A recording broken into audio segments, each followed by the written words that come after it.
And I should add, I'm not a Freemason. I only say that at the start because there's a bit of an assumption that the members of Freemasonry won't talk about it. And if you're not a member, you can't find out. Both are extremes and both are very substantially not true. The other point is, it happens to be my specialist subject for obvious reasons. It pays the wages. But it's an immense resource of sociology, anthropology, and material culture that is pretty much untapped. So it may not be what you thought you were doing with your life, but you may well find that there is actually something in it for you. Can you see my screen? Yes, that's perfect. Yeah, that's great. Yes. That's great. Thanks. All but 3 slides are in the published version. This one isn't. On the left, we've got Colonel Pitt in the 1730s, the earliest known portrait of a Freemason. Very simple, but a high status individual who chooses to identify as one. On the right, we have Lord Cornwallis wearing the modern regalia of a provincial ruler. And it's that development that we're going to look at in the paper today. Freemasonry is the term that's given to a group of organizations which use ritual drama based on the building of the Temple of Solomon to create a shared experience between members who may otherwise not have had a common bond. This allowed it to bridge the political, religious, and class divisions of the 1700s, and subsequently create a way for the increasingly itinerant workforce of the Industrial Revolution to make local connections wherever they ended up, be it at home or abroad. This method of drama and regalia was later adopted by friendly societies and even trades unions, with different legendary histories serving to create the dramas and symbolism. Freemasonry's actual origins are obscure, but it now exists in different forms across the world, not all of which see each other as compatible with its principles. For the researcher, the diversity of these Freemasonries can be confusing. Members initially undergo 3 interactive dramas based around the story of the building of Solomon's Temple in the Old Testament of the Bible. They are grouped in lodges, which take their name from the temporary buildings used by stonemasons in the medieval period. The overarching organizations are generally called Grand Lodges, although other terms are used. The earliest of these is the Premier Grand Lodge of England, which is held by its successor body, the United Grand Lodge of England, UGLE, to have been founded in London in 1717. This paper focuses on UGLE as being the most accessible source of information, but with reference to other constitutions. The Book of Constitutions of 1723, written by James Anderson for the Premier Grand Lodge, is the basic rule book for all organised Freemasonry across the world. Its frontispiece, which you're seeing now, provides a starting point for the analysis of Masonic costume. In the centre, the Dukes of Montague and Wharton, both of whom have been Grand Masters, are dressed in the robes of the Order of the Garter and Peers' robes, respectively. And behind them are men in civilian and clerical dress. This is the outer world of costume and status of the early 18th century. But in the background, a figure holds a large pile of stonemasons' aprons. He's on the left. These, the badge of a Freemason, represent a novel use of costume to subvert the existing hierarchy of society, which foregrounds the plate, and create a new internal world, veiled in allegory and illustrated by symbols. The apron, which is worn by all Freemasons of the so-called craft lodges that are at the heart of the organization, is the key symbol that this paper analyzes. It represents the symbolic link with the operative stonemason's protective leather apron. The earliest depiction of Freemasons in regalia occurs in Bernard Pickart's Costume de toute religion, published in the 1720s as a part work. It shows, beneath a chart listing all existing lodges at that time, a group of Freemasons dressed in contemporary clothes, but wearing large aprons, which may have been actual stonemason aprons. Their role, and thus status in the lodge, is already being differentiated by the wearing of badges, termed jewels by Freemasons, which are derived from the tools of stonemasons and hung from ribbons around their necks. This status is purely internal and may not relate to the status of the individual in wider society. The ceremonies, termed degrees, that introduce a member to Freemasonry form a symbolic apprenticeship, and in this early period, they were indicated by the position of the apron flap, buttoned up to a coat button for the first degree, folded behind for the second, and forward for the third. Members who had not undergone the dramas were barred from ceremonies that involved that level. The apron signalled their entitlement or otherwise to access. In passing, the grouping of Freemasonry in a book of religion shows a misunderstanding of the organization's nature, because from the outset, Freemasonry has stated itself not to be a religion or a substitute for it. Freemasonry spread to France in the 1730s, where it was adopted by the aristocracy. The ceremonies were expanded into an extended series with cumulative narrative, which drew on Old Testament sources, but also expanded into chivalric allegory. Each level in these rites had a distinctive costume with an apron, but also other elements, particularly the shoulder sash derived from the insignia of knighthood. The use of regalia to indicate progression through the ceremonies of a rite is one of the two bases for differentiating members of Freemasonry. Completion of one section of the rite conferred no increase in rank, but gave access to additional ceremonies and distinct ritual spaces denied to those who had not progressed. In this case, it's the 16th level of the 33-degree system of the Scots Rite. In parallel to this development, particularly in France, rites of adoption were created that saw the first introduction of women to the world of Freemasonry. There is not space in this paper to deal with issues of gender in detail, but it's notable in surviving records that these early lodges did not permit women to wear the apron. When independent Freemasonry for women developed in the late 1800s in France, particularly with the co-masons under Annie Besant, the male regalia was adopted, generally unaltered. The image that you're seeing is circa 1848 French, and it shows the master, in this case mistress, of an adoption lodge. In England, the original Premier Grand Lodge had been joined by a rival organisation in 1751, which styled itself the Athol, or Ancient Grand Lodge. It adopted additional ceremonies and regalia.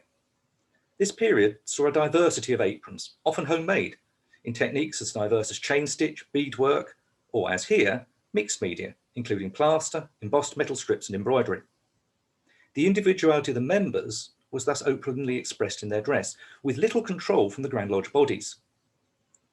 The converse to this are commercially produced aprons, usually from engraved copper plates. These were speculatively produced. It was the makers that asserted power over the Freemasons by tempting them with novel symbolism. The apron I've illustrated is in commemoration of the acting Grand Master of the Premier Grand Lodge, the Earl of Moira. He's at the top in a cartouche wearing his general's uniform. Its content was entirely externally designed by the maker, and it was intended to be popular with the Earl's supporters.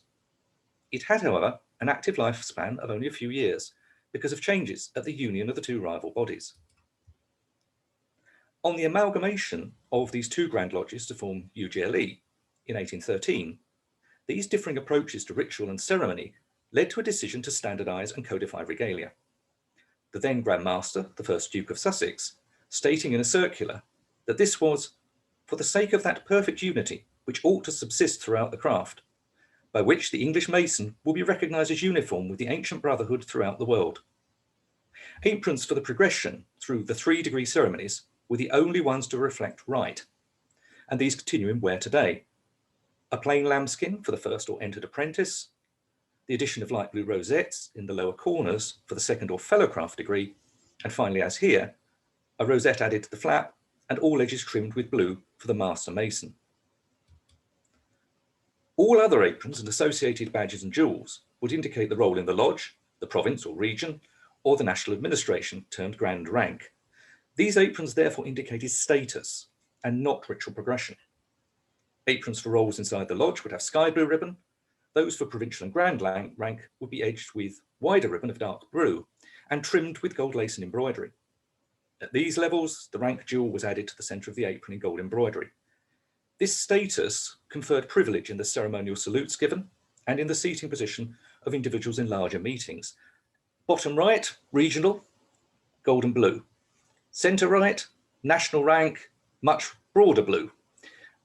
Provincial rulers, top right with embroidery, and on the left, that's a past Grand Master, and that regalia was worn by King George VI. So it's becoming very stratified. The regalia for the most senior ranks, termed rulers, was richly embroidered with pomegranates, lotus flowers, and ears of corn to differentiate the ranks. This is the first Duke of Sussex. In appearance, it reflected the embroidered court uniforms introduced by the Prince Regent, who had himself been Grand Master while Prince of Wales.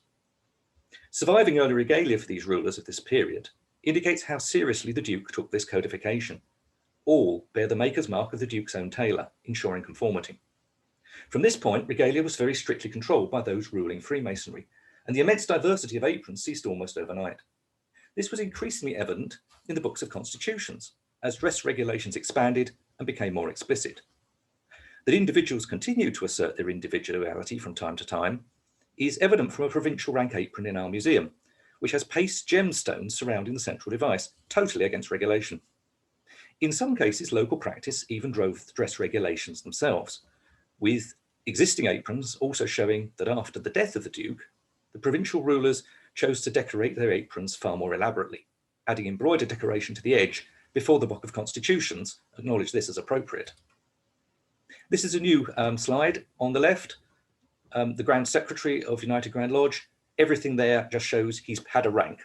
On the right, from Bristol, a man who is in the 18th degree of the Ancient and Accepted Rite, Knight of the Pelican, but is also a Masonic Knight Templar. All of that indicates ritual progression. And this evolution of regalia, representing right and rank, exerted and still exerts agency on their wearers. In the English system, the need to be a good and active Freemason in order to receive promotion to higher ranks is a significant motivator.